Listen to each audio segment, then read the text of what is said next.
explicación de la parte de neoplasias, entonces ya va a ser un poquito más sencillo entender acá. Entonces, empezando con el cervix, ¿de acuerdo? En este caso, las lesiones más frecuentes van a ser las cervicitis. Ya son lesiones completamente benignas, inflamatorias, con sus propios tratamientos, ¿de acuerdo?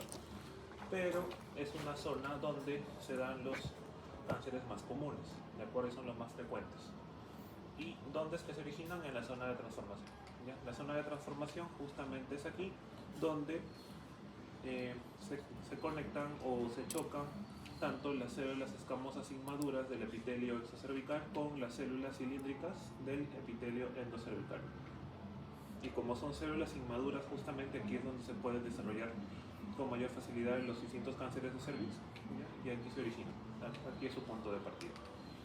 Entonces, la mayoría de estas lesiones van a estar relacionadas con el BPH. ¿Ya? Y justamente ¿dónde va a infectar? En el epitelio escamoso inmaduro de la zona de transformación. ¿Ya? Ahora, las infecciones por VPH en su mayoría son transitorias. ¿Ya? No es que el hecho de tener VPH ya te condiciona que tengas cáncer, ¿no? Hay solamente ciertos tipos de VPH de alto riesgo que son los relacionados con el cáncer, ¿de acuerdo? Pero en su mayoría las infecciones son transitorias. Después de un tiempo se autoelimina el virus y bueno, si es que no has generado ninguna lesión, bien. Entonces, pero de estas unas pocas van a persistir y van a originar las lesiones intraepiteliales. Y estas lesiones intraepiteliales son las que pueden llegar a generar carcinomas más adelante, ¿de acuerdo? Entonces, la patogenia de VPH básicamente se da por las oncoproteínas E6 y E7 que van a inhibir tanto el P53 como el RB, que justamente van a ser las que controlan el ciclo celular. Una vez que se inhiben, prácticamente esto se descontrola y ahí es donde empieza a darse una replicación exagerada de las células. ¿Ya? Y hay que tener en cuenta que el VPH de alto riesgo son los serotipos 16 y 18, que son los que están relacionados con el 70% de lesiones intraepiteliales y cánceres cervicales. Entonces, aquí tenemos que básicamente el VPH es porque se transmite por contacto sexual, ¿correcto? Y entonces si hay una exposición al VPH tenemos dos caminos. Si es que es una infección por un VPH de bajo riesgo, solamente podemos desarrollar condilomas, ¿de acuerdo? Que esto de aquí se dan en miles de casos al año. Ya son las lesiones mucho más frecuentes relacionadas a VPH. Siempre que examines a una persona que tenga lesiones condilomatosas, ya sea en región anal, genital u oral, piensen siempre en VPH y por lo tanto tienes que hacerle estudios para determinar qué tipo de VPH es el que tiene, ¿correcto?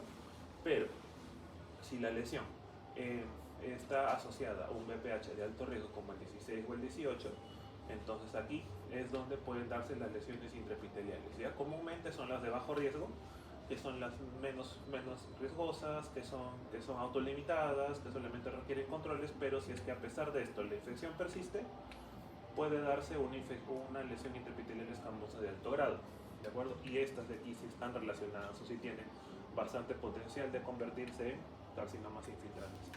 Y estos mismos de generar metástasis. Entonces, ¿cuáles son los factores de riesgo para justamente las lesiones intraepiteliales o el cáncer de cervix? Como ya vimos que están muy asociadas al VPH, entonces el inicio temprano de la vida sexual, el tener múltiples parejas sexuales o que tu pareja haya tenido múltiples parejas previas, condiciona, ¿de acuerdo? Y justamente si es que alguna de estas personas con la que has tenido ciertos antecedentes haya tenido o tenga una infección por VPH de alto riesgo persistente, ¿de acuerdo? Y obviamente las infecciones, el estado inmunitario débil, entre otros factores hormonales van a ayudar a potenciar justamente este riesgo de malignidad. Entonces, con respecto a las lesiones intraepiteliales se clasifican en dos grupos, de bajo grado y de alto grado, ¿ya? Las de bajo grado son las NIC1, ya que solamente son lesiones que se dan por una infección de VPH, no son precancerosas, ¿ya? Y son prácticamente, como les dije, autolimitadas. Aproximadamente estas pacientes se les hace un seguimiento por unos 6 meses. Si es que a los 6 meses ya no hay lesión, se curó, ¿correcto? Pero las lesiones de alto grado, como los NIC2 o NIC3, tienen mayor proliferación, hay una pérdida clara de la maduración y sobre todo estas de aquí son de alto riesgo, ¿ya? Están asociadas a VPH de alto riesgo y por lo tanto son precursoras de carcinoma. ¿Estamos? Entonces, las lesiones de bajo grado son 10 veces más frecuentes que las de alto grado, ¿ya? Pero las de alto grado no significan carcinoma, ¿de acuerdo? que una paciente tenga un diagnóstico de un LIE de alto grado no significa que tenga cáncer, pero sí tiene riesgo de poder hacer cáncer en el futuro. Entonces aquí tenemos 4 imágenes, de acuerdo. De este lado tenemos un exocervix normal, donde podemos observar su epitelio escamoso estratificado, no queratinizado, con su zona basal, de acuerdo, que se ven las células más oscuritas, más moradas, porque son justamente en esta zona donde están las células más inmaduras, porque sabemos que la proliferación, la maduración del epitelio va desde la base hacia la zona más apical, correcto, y vemos hasta ahí todo normal, tal cual hemos visto en histología, no pasa nada. En las lesiones de bajo grado, de acuerdo, vamos a seguir viendo que la capa basal se mantiene con células inmaduras, pero en los estratos más superficiales vamos a observar justo estas celulitas, de acuerdo, con halos perinucleares, con núcleos irregulares denominadas coilocitos, ¿correcto? El observar los coilocitos en un epitelio cervical te va a indicar que aquí ya están dándose efectos citopáticos por una infección de BPH, ¿correcto? Como les dije, es una infección de bajo riesgo. Ya, estas lesiones no van a evolucionar al LIES de alto grado, estas lesiones no van a hacerse cáncer en el futuro, pero sí hay que seguirlas, ¿correcto? Hay que darles un seguimiento a estas pacientes. Ahora, de este lado tenemos estas 2 imágenes donde ¿qué observamos? Observamos en ambas que las células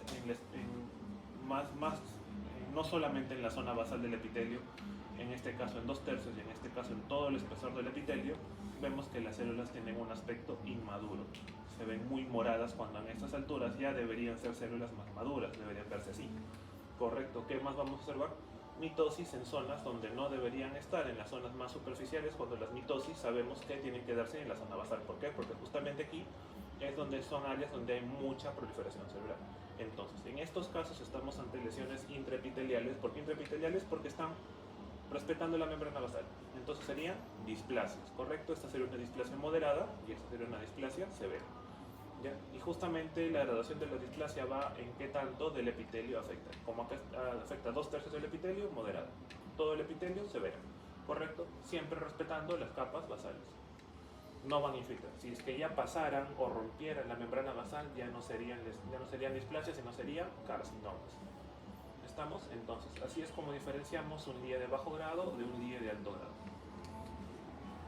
Ahora, ¿cómo es que justamente detectamos estas lesiones o podemos prevenir estas lesiones mediante el screening por Papa Nicolau? ¿Ya? ¿Por qué? Porque justamente estas lesiones intraepiteliales se van a comer, por la citología van a detectarse mucho antes de presentar síntomas, mucho antes de verlas clínicamente. Ya muchas veces vamos a encontrar estas lesiones por la citología antes de tener un examen físico positivo incluso en una paciente. ¿De acuerdo? Ahora, debido a este screening es que ha disminuido la incidencia de carcinoma invasivo, ya que es muy exitoso este tipo de screening. Ahora, tenemos también la existencia del test de ADN, es un test serológico, ¿de acuerdo? Es sensible pero no específico. Un test negativo no te indica que no tengas el VPH. ¿Ya? Entonces, el screening de VPH se recomienda en mujeres mayores de 30 años.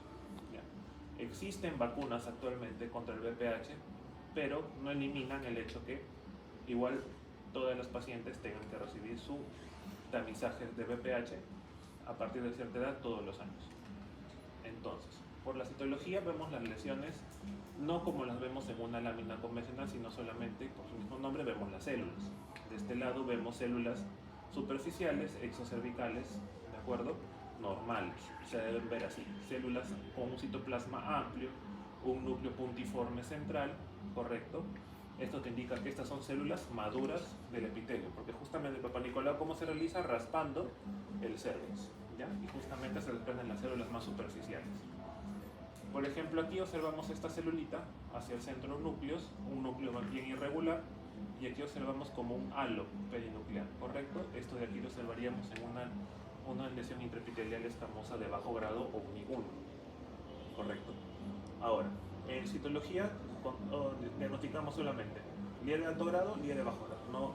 No somos más específicos porque nuevamente estamos viendo solo células, no vemos el epitelio en su grosor. Entonces, de este lado y aquí observamos células con un citoplasma menor que en este de aquí. ¿Por qué? Porque los núcleos son más grandes. Aparte, el núcleo no es puntiforme, sino es un núcleo irregular, más como que irregular, más grande y sobre todo con una cromatina, que sería todo esto de aquí del fondo, más también irregular, que se ve como grumitos, ¿correcto? Entonces aquí también estaríamos ante una displasia. Entonces lo informaríamos de esta forma, como LIE de alto grado o LIE de bajo grado. ¿Y cómo es el manejo? Si es que es de bajo grado y está confirmada mediante patología o mediante citología, se vigila a la paciente. Durante 6 meses se hace nuevamente otro Papá Nicolau, otra biopsia. Si sale negativo, se curó y la paciente puede hacer su vida normal. Si es que tenemos una lesión de bajo grado o de alto grado, una lesión de alto grado, una lesión de bajo grado persistente, o sea que a pesar de que ya han pasado 6 meses sigue teniendo su LIE de bajo grado, entonces se le realiza un cono. ¿De acuerdo? ¿Qué es el cono? Es la extracción del cervix nada más. ¿Correcto? ¿Justamente para qué? Para preservar la fertilidad de la paciente. ¿Ya? Y a pesar de eso, todas las pacientes necesitan seguimiento. ¿De acuerdo? ¿Por qué? Por riesgo de lesiones en vulva, vagina o en el cuello remanente si es que ya les han realizado un cono. Ya que el BPH no solamente se limita al cervix, sino también en toda la zona genital. Ahora, con respecto al carcinoma ya infiltrante del cuello uterino, tenemos de distintos tipos. Los epidermoides, que son los más frecuentes, luego tenemos los adenocarcinomas y los neuroendocrinos. Los epidermoides nuevamente son los más frecuentes, luego tenemos en frecuencia los adenocarcinomas. Los neuroendocrinos son mucho menos frecuentes, pero más agresivos, ¿correcto? Ahora, la clínica, sobre todo se observa en mujeres que no han recibido un tamizaje.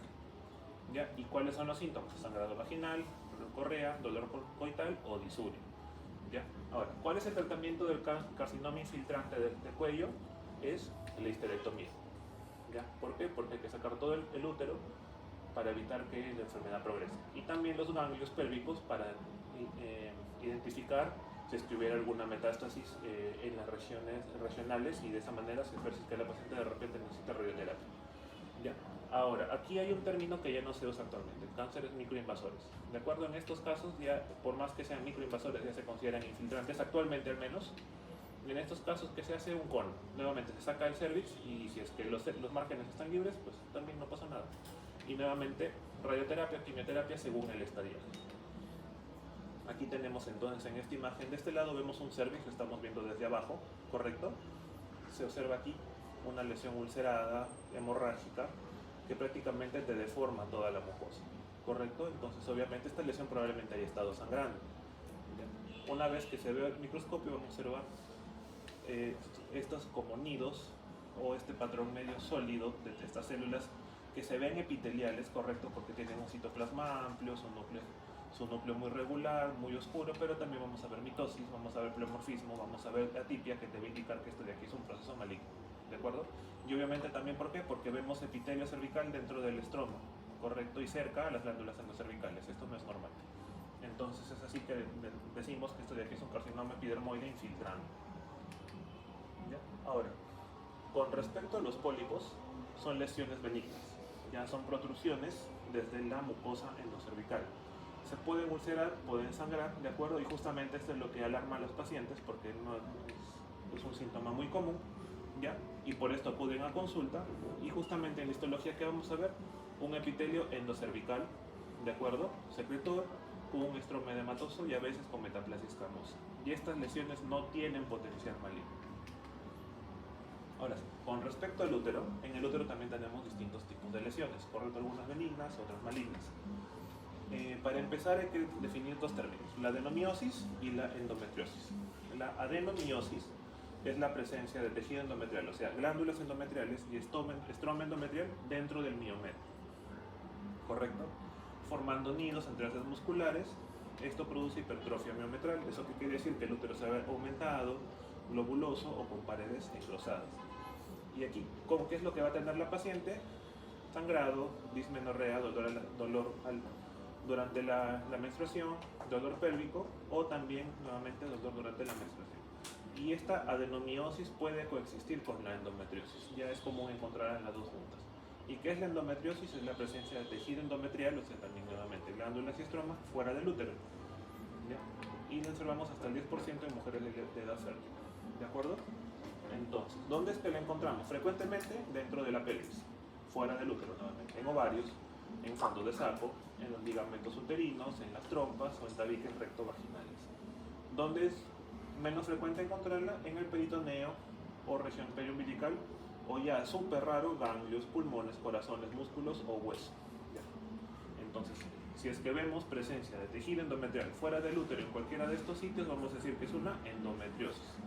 De acuerdo, tiene distintas teorías como regurgitación, metástasis benigna, metaplásica, células madre, etc. Ninguna está probada del todo, pero puede ser que por ahí se dé. ¿De acuerdo?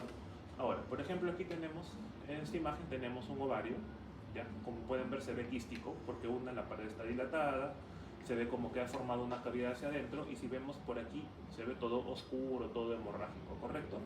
Al verlo en microscopio, ¿qué observamos aquí metido entre el estroma ovárico? Justamente ¿qué? Glándulas endometriales y estroma endometrial, tal cual estuviéramos viendo un útero, ¿correcto? Entonces esto se le denomina endometriosis. ¿Por qué? Porque estamos viendo tejido endometrial en el ovario, no deberíamos verlo ahí.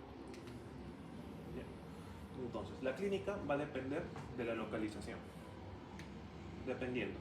Si es que es en la pelvis, dolor pélvico, infertilidad también puede haber dolor de la defecación si es que está en la pared rectal, dispareunia si es que está en la serosa uterina, o disuria si es que está en la serosa vesical, ¿ya? Pero lo que siempre se presenta es la dismenorrea intensa y el dolor pélvico crónico, ¿de acuerdo? Por la hemorragia intrapélvica, justamente. ¿Por qué? Porque es un tejido endometrial funcional, ¿ya? Entonces va a sangrar, va a funcionar como un endometrio normal. ¿Ya? Ahora, con respecto a las hiperplasias endometriales, ¿ya? Se dan ¿por qué? Por el exceso de estrógenos sin oposición de la progesterona. Y esto que genera una proliferación exagerada del endometrio. Y las hiperplasias son precursoras del carcinoma endometrial de tipo endometrioide. ¿Y por qué es que se da este exceso estrogénico? Por obesidad, anovulación, terapia estrogénica sin progestágenos y también por síndrome de ovario poliquístico. ¿De acuerdo? Y la hiperplasia se puede clasificar en hiperplasia sin atipia o hiperplasia atípica, ¿ya? O denominada también neoplasia intraepitelial endometrial. ¿Ya? La hiperplasia sin atipia tiene un riesgo bajo de volverse un carcinoma, hasta el 3%. ¿De acuerdo? Pero la típica sí es un precursor importante, porque tiene hasta 20-50% de probabilidad de convertirse en un cáncer. ¿De acuerdo? Y justamente, si es que observamos una neoplasia intraepitelial endometrial, siempre hay que buscar cáncer coexistente. ¿De acuerdo? Estamos en la obligación de buscar ese cáncer. ¿Ya? ¿Y cuál es el manejo más adecuado? La histerectomía. ¿Okay? Vemos una paciente que ya tiene una hiperplasia endometrial atípica, ¿qué es lo que se hace? Se le saca el útero. ¿Justamente para qué? Para evitar de que desarrolle un cáncer más adelante. Y si es que son muy jóvenes y quieren conservar el útero por deseos generacionales, pues bueno, alta dosis de progestágenos. ¿Ya? Entonces, justamente en quiénes se da, en mujeres posmenopáusicas entre 55 y 65 años, es muy raro encontrarlo en mujeres menores de 40 años. Ya estamos hablando del carcinoma endometrial. ¿Ya? Y tenemos dos tipos principales, ¿de acuerdo? Porque hay distintos tipos, pero dos son muy principales y los más frecuentes. El adenocarcinoma, perdón, porque está originado en las glándulas endometrioide, ¿ya? Que se da hasta en un 80% y está asociado a estrógenos, hiperplasia, en mujeres perio o posmenopáusicas con ciertos factores de riesgo como obesidad, diabetes, hipertensión, infertilidad, terapia estrogénica, o por mutaciones en los genes de reparación, como en el caso del síndrome de Lynch, en el PTEN o también en el P53. ¿Ya? Y los serosos, que son un 15%, que se dan sobre todo en endometrio tóxico en mujeres ya ancianas, ¿correcto? Pero los serosos son mucho más agresivos. ¿Por qué? Porque están relacionados a mutación del P53, ya sobre todo desde etapas tempranas. Entonces aquí tenemos tres imágenes nuevamente, ¿de acuerdo? Hacia este lado tenemos un endometrio anovulatorio o atrófico. ¿Por qué? Porque tenemos que estas glándulas están bien pequeñitas y algunas están muy dilatadas, ¿correcto? Luego aquí tenemos una hiperplasia sin atipia. ¿Por qué es una hiperplasia? Porque vemos las glándulas que están muy pegadas unas con otras, ¿correcto? Además, si es que lo observamos de cerca, podemos observar que los núcleos están bien ordenados, no hay muchas mitosis, los núcleos y las células glandulares se van a ver muy uniformes unas con otras, entonces no hay una atipia marcada que te indica que esto sea una lesión atípica, solamente son hiperplasias, ¿correcto? Pero ya aquí al fondo vamos a ver nuevamente, no solamente glándulas muy aplastadas, sino estroma muy escaso, ¿correcto? Están todas las glándulas pegadas unas con otras. ¿Qué más vamos a observar? Ahora sí, si vemos las características diacitológicas, vamos a ver Una, que los núcleos ya no están organizados como las glándulas de quito subasal, están completamente disparejas. Los tamaños celulares también son unas más grandes que otras, hay un pleomorfismo marcado, y si vemos más con detalle vamos a ver muchas mitosis en todas las glándulas, ¿de acuerdo? Entonces, esto de acá ya sería una hiperplasia típica o una neoplasia intraepitelial endometrial. Y justamente estas de aquí son las que están más relacionadas con los adenocarcinomas endometrioides. Entonces, su presentación clínica más común es el sangrado uterino normal, sobre todo postmenopausia, ¿ya? ¿Y qué cosa te indica que hay progresión? Cuando hay aumento del tamaño uterino o cuando el útero ya está fijado a otras estructuras vecinas por infiltración, ¿de acuerdo? Puede estar fijado a la vejiga, al recto, al colon, a los mismos anexos, al ovario, la trompa uterina, ¿de acuerdo? Ahora, hay que tener en cuenta que el adenocarcinoma endometrioide va a metastatizar más tarde, ¿ya? Esto de acá dependiendo del tipo histológico, porque algunos adenocarcinomas endometrioides son más agresivos que otros dependiendo de cómo es que los observemos, ¿de acuerdo? Pero en los tipos no agresivos va a dar una metástasis más tardía, ¿de acuerdo? Y si es que reciben tratamiento precoz podemos tener hasta un 90% de supervivencia, mientras que los serosos frecuentemente se diagnostican en estadios más avanzados, porque es una entidad mucho más agresiva. Y por esto mismo es que tiene un peor pronóstico. Entonces, aquí tenemos tres imágenes, ¿ya? Primero vemos aquí, esto es un adenocarcinoma, de acuerdo, es un cáncer originado en glándulas, pero a pesar de eso vemos que las glándulas se mantienen, seguimos viendo luces glandulares a pesar de toda esta irregularidad, ¿ya? Entonces sería un adenocarcinoma endometrioide de bajo grado o de tipo no agresivo. ¿Por qué? Porque sigue manteniéndose su estructura glandular, ¿ya? Pero de este lado tenemos otro adenocarcinoma endometrioide.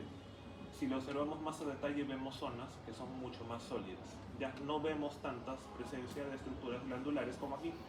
Entonces esto de acá sería un adenocarcinoma endometrioide de alto grado, ya un tipo más agresivo del mismo tipo de cáncer, ojo, ¿ya? Y aquí observamos este tumor, este es un carcinoma, correcto, pero vamos a ver múltiples proyecciones papilares, correcto, que son como deditos jerárquicas, de más grandes a más pequeñitos. Esto de aquí es clásico en los carcinomas serosos, ¿de acuerdo? Y obviamente queremos demostrar que esto es un carcinoma seroso. ¿Qué se hace? Se le pide inmunohistoquímica.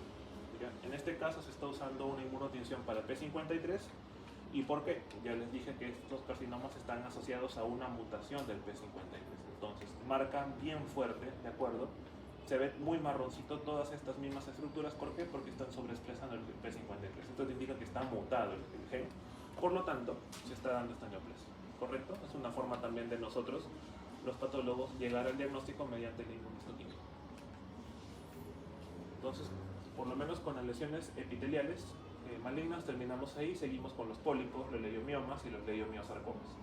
¿Ya? Los pólipos endometriales son lesiones sésiles, ya que parecen cerebritos, no son lesiones peliculadas. Pueden llegar a medir 3 centímetros. ¿Ya? ¿Y qué es lo que vamos a observar? Endometrio basal, ¿ya? Arterias pequeñas, glándulas en ocasiones quísticas, un estroma muy homogéneo, correcto, y sobre todo se encuentran quienes alrededor de la menopausia, ¿ya? Nuevamente la clínica de sangrado uterino normal, y los pólipos tienen un potencial maligno muy bajo, ¿de acuerdo? Puede ser que encuentres cáncer en un pólipo, sí, pero es muy raro, ¿ya? Ahora, los pólipos siguen siendo lesiones epiteliales porque se dan en la mucosa, pero ya los leiomiomas son lesiones estromales porque son tumores benignos del músculo liso, ¿de acuerdo? Son muy frecuentes en mujeres en edad fértil y están relacionadas con alteraciones en los cromosomas 6 y 12 y dependen de estrógenos. Ya crecen con estrógenos y van a disminuir de tamaño durante la menopausia. Muchas veces son asintomáticos, ¿de acuerdo? En ocasiones, dependiendo de dónde es que estén localizados dentro de la pared uterina, puede haber sangrado, ¿de acuerdo? Y la mayoría de veces son hallazgos incidentales.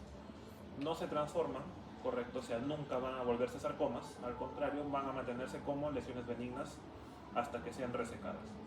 Pero los leiomiosarcomas, estas sí son lesiones malignas, no son derivadas de los leiomiomas, ¿de acuerdo? Son lesiones que aparecen por sí solas y son más frecuentes en mujeres postmenopáusicas y suelen ser solitarios, a diferencia de los leiomiomas que puedes encontrar gran cantidad de ellos en la misma persona, y son muy recurrentes. Y también, ¿a dónde metastatizan? A pulmones. y te dan hasta un 40% de supervivencia. Entonces, de este lado vemos un útero, ¿ya? Que lo han abierto en dos, como si fuera un librito, y tenemos aquí múltiples lesiones nodulares de aspecto carnoso, que si las vemos tienen una apariencia arremolinada, ¿correcto?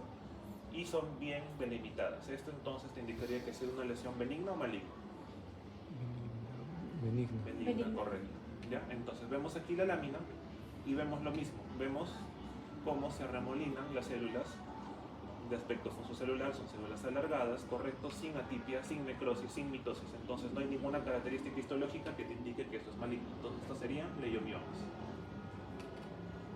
Ahora con respecto a las lesiones de los anexos, o sea, tanto de las trompas como de los ovarios, se originan la mayoría en las trompas, ¿correcto? O en quistes corticales de la superficie ovárica. Y tanto en estos epitelios puede haber metaplasia o transformación neoplásica, ¿ya? Y tenemos tres formas básicas: lesiones benignas, como los histoadenomas, luego lesiones borderline, que tienen bajo potencial maligno, pero son muy recurrentes, y las malignas, como los adenocarcinomas o los carcinomas sólidos, ¿ya? Entonces tenemos dos tipos de lesiones. Unas lesiones serosas de bajo grado, endometrioides homocinosas, que se van a originar a partir de los tumores borderline, ¿correcto? Pueden empezar como lesiones quísticas, tanto en las trompas como en los ovarios, van a evolucionar a lesiones borderline, y estas pueden evolucionar con mucha menos frecuencia, pero todavía hay cierto riesgo, ya a lesiones malignas. En cambio, ya las lesiones de tipo 2, que son ya las lesiones serosas de alto grado, se van a originar tanto en los quistes de inclusión como en las cimbrias, en los epitelios tubáricos. Aquí vamos a observar estas lesiones denominadas carcinomas intraepiteliales tubáricos serosos, ¿de acuerdo? O STICs en inglés. Y justamente esas son las que se van a transformar en carcinomas serosos de alto grado, que son mucho más agresivos, sobre todo si estamos hablando de ovario, ¿ya? Porque a diferencia de endometrio, que los carcinomas serosos ya se consideran lesiones de alto grado, o sea, muy agresivas, en ovario tenemos serosos de alto grado y de bajo grado. Los de bajo grado, si bien es cierto, tienen potencial maligno, son lesiones malignas que tienen potencial de infiltrar otras estructuras, pero lo hacen más lento o con menos frecuencia que los serosos de alto grado. Estos sí son bastante agresivos. Ya, entonces, con respecto a los factores de riesgo para hacer un cáncer de ovario, tenemos la nuliparidad o baja paridad y también antecedentes familiares, sobre todo cuando hay historial de mutación del gen BRCA1 o BRCA2. ¿Ya? Y justamente el gen BRCA1 y BRCA2, ¿con qué otra neoplasia está asociada? Con la mama. Con el cáncer de mama, exacto. ¿Ya? Entonces, justamente en estas pacientes, el tratamiento profiláctico, ¿cuál es? Sacarle las dos mamas y sacarle los ovarios. ¿Ya? Ahora, si es que son portadoras de estas mutaciones, el riesgo es de por vida. Mayor en mutaciones del gen BRCA1, que está asociado a neoplasias más agresivas, y el uso de anticonceptivos orales de uso prolongado van a disminuir este riesgo. ¿De acuerdo? Ahora, dentro de estos también puede ser que del 8 al 10 pueden que tengan mutación del gen BRCA, pero también tienen otros mecanismos moleculares. ¿Ya? Entonces, por ejemplo, los epiteliales son los más frecuentes y son los principales malignos, ¿ya? Pero en su mayoría son benignos, hasta un 60%. 15% pueden ser borderline y otro 25% sí son malignos. Las lesiones benignas se dan en mujeres más jóvenes, entre 30 y 40 años, las malignas entre 45 y 65 años. Las lesiones serosas de bajo grado van a surgir justamente ¿de qué? De los tumores borderline, ¿ya? Los carcinomas serosos de bajo grado. Tienen una progresión lenta, ¿ya? O sea, son malignas, son cáncer, es un cáncer, ¿de acuerdo? Pero es más lento, es menos agresivo. ¿Ya? Y están asociadas a la mutación del gen KRAS, ¿de acuerdo? Mientras que los carcinomas serosos de alto grado son de evolución rápida, se originan justamente en las cimbrias, en los carcinomas intraepiteliales serosos tubáricos, y están asociados a la mutación del gen P53, por lo tanto son más agresivos, ¿de acuerdo? Pero también están asociados a las mutaciones en el NF1, en el BRCA, que son justamente también en enfermedades familiares o enfermedades genéticas familiares. ¿Ya? Ahora, con respecto de los pronósticos de las distintas entidades, tenemos que los carcinomas serosos de alto grado tienen un pronóstico dependiente del estadio, ¿ya? Si es que está limitado al ovario o a un ovario, tenemos hasta un 90% de supervivencia a 5 años. Si es que ya se hace el diagnóstico en un estadio avanzado, la supervivencia va a ser menor al 40%. ¿Ya? Ahora, con respecto a los tumores serosos, los borderline tienen una supervivencia casi al 100% porque son lesiones que no son malignas, ¿de acuerdo? Tienen cierto potencial maligno, pero no se consideran malignas. ¿De acuerdo? Luego tenemos los tumores mucinosos, que solamente malignos son hasta el 10%. ¿De acuerdo? El 80% son benignos. Luego tenemos los adenocarcinomas mucinosos, que tienen mejor pronóstico que el seroso, pero, y nuevamente, manda el estadio que se tiene al momento del diagnóstico. Están asociados también a mutaciones en CARRAS. Ya, luego también tenemos carcinomas endometrioides en ovario, ya, que pueden ser tanto sólidos o quísticos. ¿Ya? Hasta el 30% bilaterales suelen ser malignos y de 15 al 30% están relacionados con un carcinoma endometrial sincrónico. ¿Qué quiere decir? Que la paciente tiene un cáncer de endometrio y un cáncer endometrioide de ovario al mismo tiempo. ¿De acuerdo? Y por último, los tumores de Brenner, que suelen ser benignos en su mayoría. No, es muy raro que sean malignos. Entonces, de este lado tenemos un ovario que se ve su superficie multiloculada. Entonces aquí son como múltiples lóculos o cavidades, ¿de acuerdo? Que si lo observamos se ve de aspecto como si fuera moquito, se ve muy brillante, ¿sí? Al momento de ver justamente estas estructuras al microscopio vamos a observar un epitelio mucinoso, un epitelio de tipo intestinal con sus células goblet, productoras de mucina, etc. Entonces, nuevamente observamos ahora sí las características celulares, no se ve atipia, ¿correcto? Entonces esto sería un cistoadenoma mucinoso, ¿correcto? Porque solamente es una lesión benigna. En cambio, tenemos aquí un ovario ya, quístico, nuevamente con esta área sólida que se nota exofítica, que crece hacia afuera. Si lo vemos al microscopio, nuevamente vemos una estructura sólida con múltiples ramificaciones que se hacen como deditos, ¿correcto? Esto es clásico de un carcinoma seroso de alto grado. Ya. Se ve muy similar al carcinoma seroso de endometrio, ¿verdad? Tal cual, con las mismas estructuras papilares, etc. Luego aquí tenemos otro ovario quístico con otra área sólida exofítica. Si lo vemos ahora sí al microscopio, ¿qué vamos a ver? Glándulas de tipo intestinal que están pegadas unas con otras, irregulares, con núcleos desordenados, pleomórficos, atípicos, con muchas mitosis. Entonces estaríamos ante un adenocarcinoma mucinoso. ¿Correcto? Entonces, a pesar de que tenemos lesiones muy similares macroscópicamente, vamos a ver lesiones histológicas distintas y cada una son entidades por sí solas, unas con peores pronósticos o peores o mucho más agresivas que otras, ¿correcto? Ahora, eso fue con respecto a las epiteliales. También tenemos neoplasias germinales en los ovarios, ¿no? Ya vimos las neoplasias germinales en el testículo, que son básicamente las mismas, ¿ya? Pero aquí en general con respecto a los teratomas, ¿ya? Son hasta el 20% de los tumores ováricos, sobre todo en mujeres jóvenes, ¿ya? Ahora sí, pero mientras más joven sea la paciente tiene mayor riesgo de malignidad, ¿ya? Y la mayoría, más del 90% son teratomas quísticos maduros, o sea, lesiones benignas, ¿ya? Ahora sí, tenemos de tres tipos, los quísticos maduros, ¿ya? O quistes dermoides, los teratomas inmaduros, que estos sí se consideran lesiones malignas, y los teratomas especializados como el estrum ovario, ¿ya? El estrum ovario justamente, ya lo vamos a ver, los teratomas quísticos maduros, ya pueden tener tejidos maduros de las tres capas germinales, el ectodermo, mesodermo, endodermo, revestidos por epidermis con anexos, ¿ya? ¿Qué pueden tener? Sebo, pelos, dientes, hueso, cartílago, epitelio respiratorio, de todos los tipos de tejido, ¿de acuerdo? Y son unilaterales. ¿Por qué se complican? Porque se tuercen, ¿ya? Y si se tuercen, ¿qué es lo que va a generar clínicamente? Un abdomen agudo. En algunos casos generan infertilidad y hasta en 1% de los casos se transforman a malignos. O sea, dentro de este tejido maduro se desarrolla un cáncer. Lo más común es los epidermoides a raíz de esta epidermis, ¿correcto? Está relacionado, sí, pero es muy raro a una encefalitis cilíndrica paraneoplásica, ¿de acuerdo? Esto comúnmente lo preguntan mucho en exámenes, así que también tengan en cuenta. ¿Ya? Ahora, con respecto a los teratomas inmaduros, se dan al diagnóstico más o menos a una edad media de 18 años. Son tumores grandes, sólidos, necróticos, ¿ya? Y tienen tejido inmaduro, de ahí viene su nombre, tejido embrionario, como el neuroepitelio, mesénquima, y el pronóstico va a depender tanto del grado como del estadio. Y ahora sí, los teratomas especializados como el estrum ovario, que es lo que vamos a ver, tejido tiroideo puro, de acuerdo dentro del ovario, y como es funcional, se puede causar hasta un hipertiroidismo, perdón. ¿Ya? Entonces aquí tenemos una lesión quística, que es lo que observamos, esta bola de pelo, y por aquí grasita, ¿correcto? Esto sería un teratoma visto macroscópicamente. Ahora, con respecto a la clínica, va a depender mucho eh, de qué es lo que tenga la paciente, pero suelen ser silenciosos, ¿de acuerdo? Suelen diagnosticarse en estadios avanzados cuando ya la paciente ya está diseminada, etc. Por ejemplo, lo más común son síntomas por masa, o sea, cuando las lesiones ya alcanzaron cierto tamaño, que van a generar dolor abdominal, molestias digestivas, aumento en la frecuencia urinaria. El 30% se descubren incidentalmente por exploración ginecológica. ¿Ya?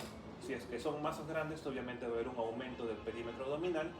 Si es que son quistes dermoides como los teratomas y se tuercen, va a haber dolor abdominal agudo. Si es que son carcinomas serosos avanzados, va a haber ascitis. ¿Ya? Y si es que son tumores funcionales, va a haber algún síndrome endocrino relacionado a lo que produzca ese tumor. ¿Ya? Ahora, el marcador CA125 es un marcador tumoral que justamente se va a elevar en carcinomas epiteliales de ovario, ¿ya? Pero no va a servir como un screening. ¿Por qué? Porque hasta el 50% se van a hacer normales en cánceres limitados al ovario. Además, se van a elevar también en muchas enfermedades benignas. ¿Ya? Así que, ¿para qué sirve? Para hacer como seguimiento, monitoreo al paciente, a ver si está respondiendo o no al tratamiento o si es que puede haber recurrencia o no del tumor. ¿Correcto? No es un marcador que te haga el diagnóstico. Y ahora, para terminar, con respecto a las neoplasias de mama, ¿ya? Tenemos de este lado un esquemita donde vemos en celeste las células luminales, o sea, las que están dentro de las luces de los túbulos. Luego tenemos las células mioepiteliales que están por fuera de los túbulos, que se ven en negro. El estroma intralobulillar, que es toda esta zona de verde, y el estroma interlobulillar, que es todo lo de rojo. Correcto, es que está entre los lobulillos.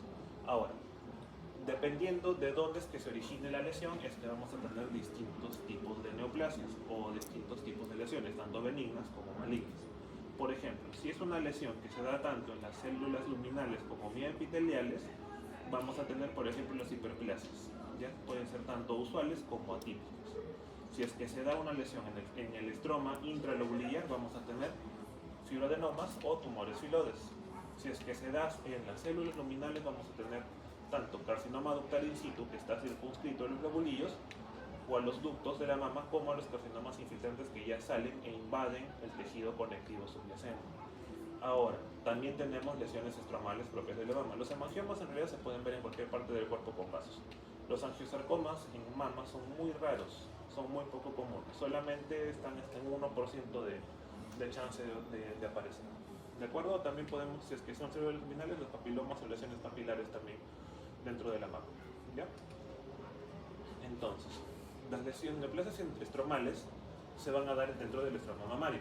Pueden ser intralobulillares como los fibroadenomas o tumores filodes, o interlobulillares como otro tipo de lesiones como ya vimos los hemangiomas o los angiosarcomas. ¿Ya? Los fibroadenomas y los filodes están dentro del mismo espectro de enfermedades, de neoplasias, perdón, que son neoplasias que involucran tanto una proliferación estromal como epitelial. ¿Ya? Y luego tenemos lesiones epiteliales benignas, como los cambios fibroquísticos, como las hiperplasias, tanto las hiperplasias perusuales, ¿de acuerdo? Y las atípicas, que sí están relacionadas con riesgo de presentar carcinoma en ambas mamas, sobre todo el in situ. ¿Ya? Entonces por aquí tenemos dos imágenes donde vemos qué cosa, un sobrecrecimiento estromal en ambas, ¿correcto? De este lado vemos cómo es que se forman como nódulos que están aplastando a las células epiteliales, ¿ya? Y por aquí vemos, aparte de un sobrecrecimiento estromal, vemos un crecimiento epitelial, por eso es que vemos los ductos más dilatados. Y aparte de eso, el estroma que vemos por aquí, vamos a verlo mucho más celular, con más presencia de células que de este lado. Entonces, esta lesión es un fibroadenoma, es una lesión completamente benigna, y esto sería un tumor filodes, ¿correcto? Y el tumor filodes puede ser tanto benigno, borderline o maligno, según las características que ya les he estado detallando, y obviamente va a tener cierto comportamiento según cualquiera de sus tres tipos. Si es que es benigno, también tal cual un fibroadenoma se sacó y listo, pero si es que es maligno o borderline, bueno, tiene mayor riesgo de ser recurrente, o también tiene riesgo de diseminarse en ocasiones. Es bastante raro en realidad. ¿Ya? Y por aquí tenemos un carcinoma in situ. ¿Ya? Vemos esta neoplasia que está circunscrita, bien delimitada dentro de los ductos, ¿correcto? Y aquí que observamos, en una mamografía, por ejemplo, se ven como puntitos, ¿De acuerdo? Entonces, esto de acá, siempre que en una mamografía te indiquen que hay presencia de microcalcificaciones, que se ven así como puntitos dentro de la mama, hay que pensar en que pueda tener un carcinoma in situ. ¿De acuerdo? Y luego tenemos los carcinomas infiltrantes de la mama, ¿ya? Que también tienen ciertas variantes. De este lado, por ejemplo, tenemos un carcinoma de patrón no específico, pero que tiene todavía presencia de luces, ¿correcto? ¿Ya? Y por aquí tenemos un carcinoma que se ve completamente sólido.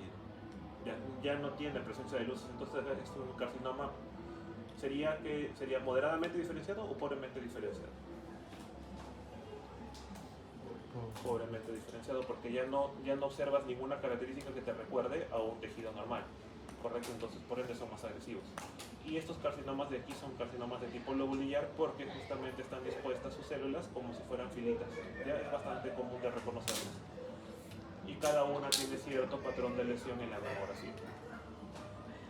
¿Ya? Entonces, los carcinomas de mama son más frecuentes, son los tumores malignos más frecuentes en las mujeres. ¿De acuerdo? Y la segunda causa de muerte después del pulmón. ¿Ya? Y tienes riesgo de por vida. Ya una de cada 8 mujeres va a tener cáncer si llega hasta los 90 años. Y a partir de que se mejoró el screening de estos carcinomas a partir de las mamografías, es que ha disminuido la mortalidad. ¿Ya? Entonces, aquí tenemos una comparación de los síntomas que pueden tener los pacientes y cómo es que se presentan los cánceres de mama. ¿De acuerdo? Por ejemplo, tenemos el dolor, que el 5% de todas las pacientes que tienen dolor es por cáncer, luego por telorrea el 7% es por cáncer, si es que hay inflamación menos del 1%, si es que es masa palpable hasta el 5%, nodularidad hasta el 1%, ¿de acuerdo? Pero hay que tener aquí en cuenta que cómo es que se presentan los cánceres de mama o cómo es que una paciente llega a un consultorio a consultar por alguno de estos síntomas, ¿de acuerdo? Por ejemplo, dolor, telorrea, cambios inflamatorios, masas palpables, son los que muchas veces llevan a una paciente al consultorio y aquí es donde se le puede diagnosticar un cáncer de mama. Pero sobre todo, ¿qué es lo importante? Alteraciones en la mamografía. Entonces, obviamente, con un barrido de tamizaje a la población donde les haga su mamografía a todas las mujeres que tengan factores de riesgo, obviamente puedes encontrar ya alteraciones que te lleven a dar un diagnóstico precoz del cáncer de mama. Ahora, esto de aquí, esta clasificación radica en que en justamente el comportamiento de la lesión y si responde o no a ciertos tipos de tratamiento, ¿de acuerdo? Y esto lo logramos mediante la inmunohistoquímica. Por ejemplo, si es que un cáncer es positivo para receptores hormonales, ¿ya? Que son la mayoría de los casos, va a responder a la hormonoterapia, ¿ya? Y con esto es más que suficiente para eliminar el tumor y luego operarle, etcétera, que siga recibiendo ya una radioterapia residual. ¿Ya? Si es que son positivos para HER2, que son hasta el 10 al 20% de los casos, son cánceres agresivos, pero actualmente existe terapia anti-HER2. Entonces también hay muy buena respuesta de estos tumores ante el tratamiento. Pero ya, los tumores triples negativos, o sea que no son positivos en ninguno de estos 3 marcadores, son también hasta el 20% de los casos, son muy agresivos y estos sí no te responden a ningún tratamiento. ¿De acuerdo? Entonces estos van a tener peor pronóstico a diferencia de estos. Y también son muy recurrentes, ¿de acuerdo? Porque hay muchos casos de pacientes que han sido operadas de la mama por justamente este tipo de tumores, pero que desarrollan nuevamente el cáncer justamente en la pared torácica o en la misma cicatriz de la herida operatoria. Entonces también son muy agresivos este tipo de tumores. ¿Ya? Y con respecto a los factores de riesgo, tenemos que es más frecuente en mayores de 50 años. ¿Ya? En hombres tenemos riesgo hasta el 1%, ¿de acuerdo? O sea, no es imposible que un hombre tenga un cáncer de mama. ¿Ya? Si es que hay antecedentes familiares, obviamente aumenta el riesgo, sobre todo si es que hay varios familiares en primer grado de consanguinidad con inicio temprano de estas lesiones.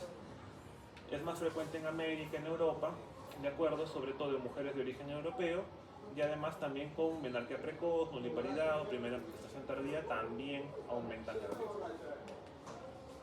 ¿Ya? Y con respecto a los factores hormonales, también el consumo de estrógenos va a estimular por producción de factores de crecimiento, proliferación por vías parásitas y autocrinas, y justamente aquí suelen surgir de este tipo de lesiones, los cánceres hormonosensibles, ¿de acuerdo? Ahora el uso de antiestrógenos van a reducir la incidencia de mujeres de alto riesgo y justamente el tamoxifeno, por ejemplo, es un tratamiento muy efectivo en este tipo de neoplasias. Y bueno, los factores ambientales también van a influir, como la dieta, el estilo de vida, factores reproductivos, de lactancia también. ¿De acuerdo? Y con respecto a la clínica, si es que no hay screening, de acuerdo, si es que no se realiza en las mamografías rutinarias, se van a detectar la mayoría como masas palpables. O sea, cuando ya tenga un tumor suficientemente grande, como de 3 centímetros, es cuando ya una paciente lo va a notar y va a acudir a su consulta a decirte, doctor, tengo algo en la mano. Correcto, pero a estas alturas ya más del 50% ya va a tener compromiso ganglionar. Entonces ya el tratamiento va a ser mucho más agresivo. Ya salió el cáncer de la mama, entonces tratarlo va a ser más complicado. Pero si es que se realizan mamografías, el 60% de los cánceres se puede descubrir antes de tener síntomas, ¿ya? Y hasta de este 60, el 20% puede ser in situ. ¿Ya? Entonces sacaste la mama o sacaste el tumor y se acabó el problema, ¿ya? Ahora, si es que son tumores, pueden medir hasta 2 centímetros. Entonces, esto también va a indicar que va a tener un menor estadio al momento del diagnóstico, ¿ya? Y solamente 15% de estos cánceres van a tener metástasis ganglionares. Entonces, justamente, todo el hecho de solamente seguir a tu paciente con mamografías rutinarias, ¿qué es lo que va a generar? Va a disminuir el riesgo de que esta persona tenga cáncer y si es que lo tuviera, sea en un estadio mucho más manejable, con mejor resultado tanto terapéutico como pronóstico. ¿De acuerdo? Eso es todo, chicos.